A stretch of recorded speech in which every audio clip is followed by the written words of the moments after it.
Hi, I'm going to show you how to make a copycat version of Dunkin' Donuts Strawberry Dragon Fruit Refresher from 3 ingredients.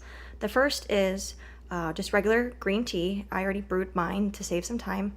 The second is going to be Torani strawberry syrup. Now, I couldn't find that in any stores. I had to order that online. And then the third is vitamin water. This is the Power C Dragon Fruit version.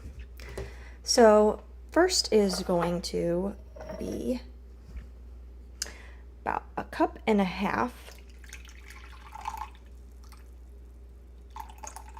If I can get there, move that out of there.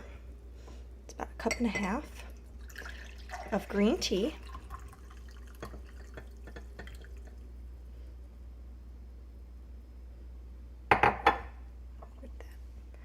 And then a 1/2 cup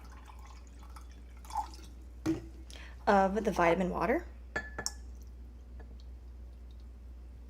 and then finish it off with going to be oh, that's a little bit too much. We're going to do a 1/2 shot, so just a little bit.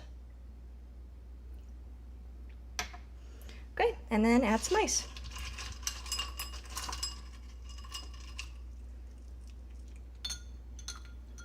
Voila!